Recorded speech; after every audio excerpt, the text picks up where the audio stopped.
Before this video begins, I would just like to publicly state that this is for a general audience. This can be enjoyed by children and adults alike.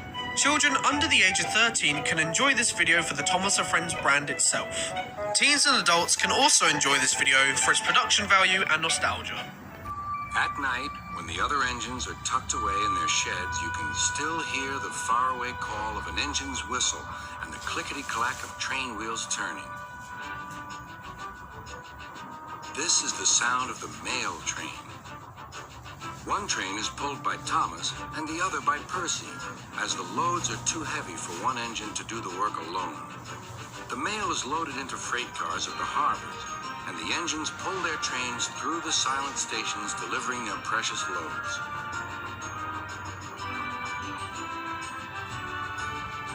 On a clear night, a big shiny moon brightens their journey, but often Thomas and Percy can't even see the stars. But whatever the weather, lamps along the track always light their way. One night, Percy was waiting at the junction. The main line train was late. At last, Henry arrived. "Sorry," he puffed. "The mail boat from the mainland was delayed." "Come on, Percy," said his driver. "Let's make up for lost time."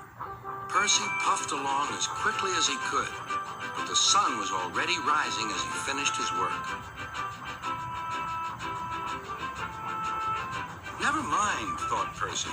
"It's nice to be up and about when it's the start of a new day and there's no one else around." Percy was not alone for long.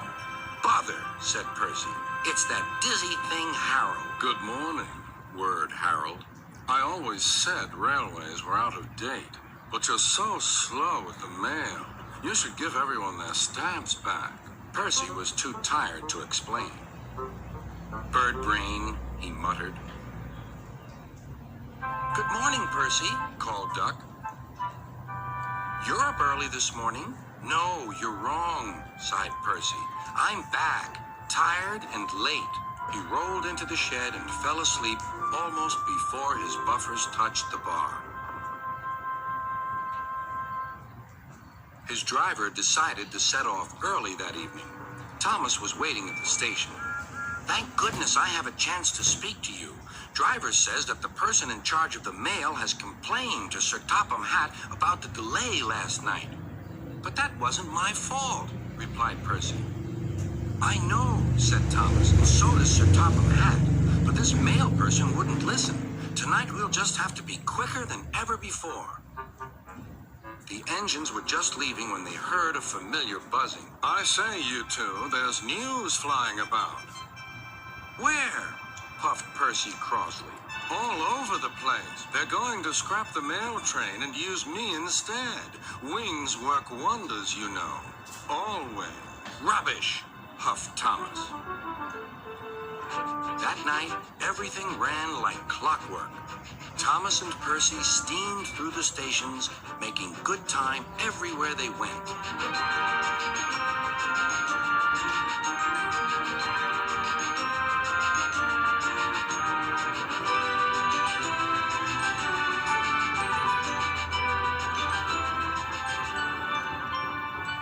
At a station, Thomas noticed a man looking cold and worried. He had missed his train home. "We can give you a ride," said Thomas's driver, "but it will be rather uncomfortable." "Thank you," said the man. "Anything's better than sitting here."